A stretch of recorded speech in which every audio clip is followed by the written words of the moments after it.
Hey there, fellow dreamers and storytellers. Welcome back to Rosemary Writes. I'm Rosemary, and I'd like to apologize if my voice sounds a little bit strange. I ended up getting a case of COVID, which, go figures, the introvert that never leaves her house catches COVID. But we're going to ignore that for now and get back on to what today's topic's actually going to be. So today is going to be something that I'm struggling with during my writing process, and I've been working on it for a while, but it's still something that is very hard for me, and it's dialogue. As an introverted woman who lives alone, speaking aloud is not something that I actually do often, and when I do, I can tend to come off as awkward. Add that to the fact that I was raised bilingual, and you've got some recipes for some pretty strange pauses and gaps in my speech. And that's not even adding the whole millennial pause thing that we've pretty much all got going on.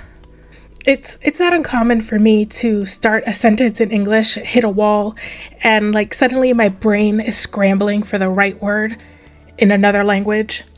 So speaking has always been more challenging to me than writing is, and I think a lot of it comes down to the combination of my introvertedness and the navigation between those languages.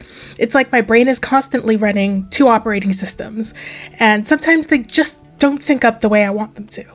So when it comes to dialogue, whether in real life or in writing, I find myself needing to put a lot more effort into it to make it feel natural.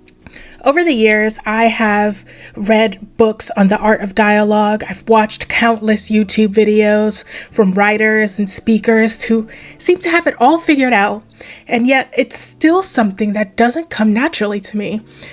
Maybe if you've experienced something similar, watching these videos or reading these books and thinking that makes sense, but when you actually try to apply it, it doesn't click. And it can be frustrating, especially when you're trying to put so much effort into improving. To get better at it, I've actually started watching movies a little more critically. And I've been taking notes on dialogue and trying to figure out what works and what doesn't. And the one movie that I've revisited lately, and has some really amazing dialogue, is actually a movie, it's called Good Will Hunting, starring Robin Williams, and it is literally a masterclass on how to write dialogue that feels authentic, deep, and meaningful. So today I want to break down a few examples of dialogue of one character speaking something that makes an impact, and then a few more examples of back and forth dialogue. The first example I want to talk about is the famous park bench scene between Robin Williams' character, Dr. Sean, and Matt Damon's character, Will Hunting. In this scene, Robin Williams' character delivers a monologue that is really powerful. And he says, and this, I am in no way a voice actor and can never compare to the brilliance of Robin Williams, just putting that out there. He goes, "You're just a kid. You don't have the faintest idea what you're talking about. You've never been out of Boston. So if I asked you about art, you'd probably give me the skinny on every art book ever written. Michelangelo? You know a lot about him. Life's works, political aspirations, him and the Pope, sexual orientation, the whole works, right? But I bet you can't tell me Oh, see, I already messed up.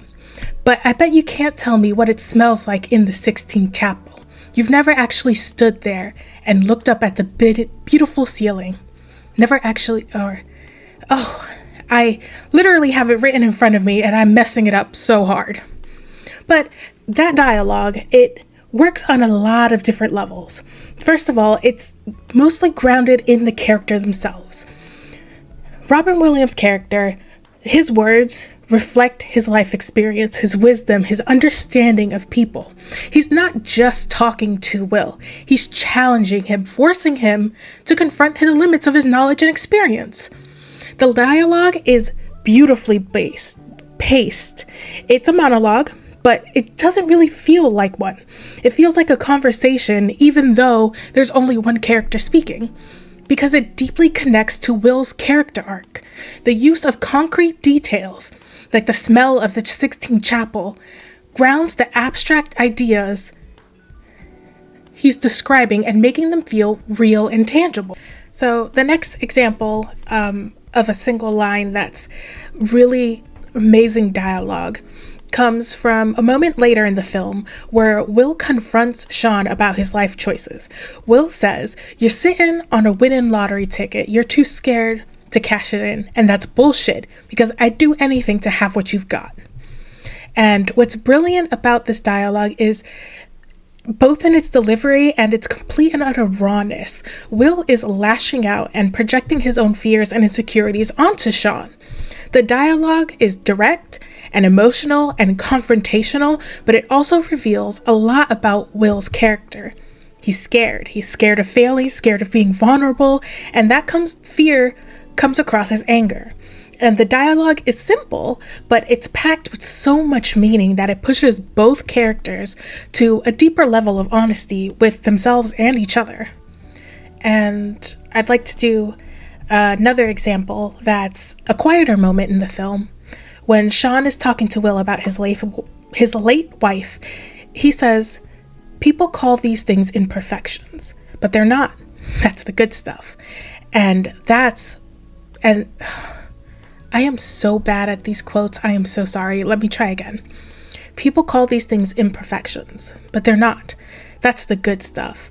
And then we get to choose who we let into our weird little worlds. You're not perfect, sport. And let me save you the suspense. The girl you've met? She's not perfect either. But the question is whether or not you're perfect for each other." And that dialogue, again, in its delivery, is very quiet compared to a lot of the more verbose and emotional scenes throughout the movie.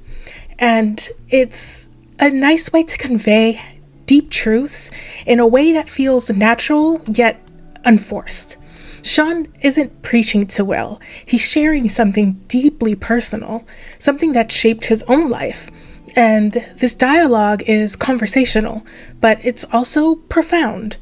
It's a moment of connection between characters, and it's also a moment that resonates with the audience because it speaks to a truth that a lot of us have experienced, and maybe not in the romantic sense that Will is going through, but in our everyday lives with our friends, with our families. Now, the last example I'm going to use before I get into the conversational examples is at the very end of the movie, Sean reads a note Will left him, and the note simply says, "I had to go see about a girl." And the line is a callback to an earlier story Sean told about how he missed a big sports game to go see his future wife. What's remarkable about this line, it's how simple it is. It's just one sentence, but it carries the weight of almost everything that's happened throughout the film. It's a moment of resolution, of character growth, of hope for the future. The dialogue is minimal, but it's incredibly effective because of its callback to the previous scenes and to exactly what that simple line means. Now, I'm going to talk about a few examples of conversational scenes.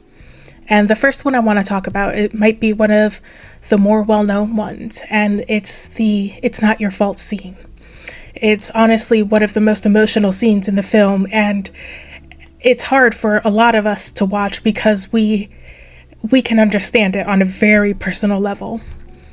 And Sean helps Will confront his painful past, and it's essentially Sean saying, "It's not your fault," over and over, softer, as he moves closer, and Will keeps saying, I know," until one of the "it's not your faults" just makes Sean snap. And he says, "I know," more forcefully, pushes him. And Sean continues, unwavering and gentle, "It's not your fault." And when Will begins to break down, he says, "Don't fuck with me, Sean, not you." And Sean again repeats, "It's not your fault." And then Will starts crying and collapses into Sean's arms. And the exchange is so simple, but it's so powerful. The repetition of "it's not your fault." It's something that those who have experienced things like this get told all their time, but being told it and believing it are two vastly different things. And in this moment, repeating it slowly, calmly, face to face with someone who understands, who has been through the same thing, it breaks down Will's emotional defenses and forces him to face the trauma that he's been trying to hide. Sean's persistence, combined with Will's initial resistance, creates an actually realistic portrayal of someone slowly coming to terms with their pain. And the dialogue is minimal, but it emphasizes the emotional weight of the scene that makes it so impactful. Now, this next scene I'm going to talk about is actually a callback to one of the single lines that I referred to earlier. And the dialogue takes place during an argument between Sean and Will, where Sean calls Will's fear of taking risks out. And Sean says, "You're not perfect, sport, and let me save you the suspense. This girl you've met, she's not perfect either, but the question is whether or not you're perfect for each other." And Will immediately says, "I didn't ask for your advice." Sean says, "No, you didn't, but you're afraid to take the leap." Will, what are you talking about? Sean, you're scared shitless to put yourself out there, to follow through on commitment. You're terrified of what might happen if you actually take a chance. Will, you think I'm scared of being hurt? Sean, no, I think you're scared of having something good, something real, and then losing it. You push people away before they can get too close. Will, very angrily, you don't know me. Sean replies calmly, I know you, because I see myself in you. I know what it's like to be scared, to feel like you don't deserve something good. That's bullshit, Will. You deserve better than this. And the scene is a classic example of dialogue that digs into a character's fears and insecurities.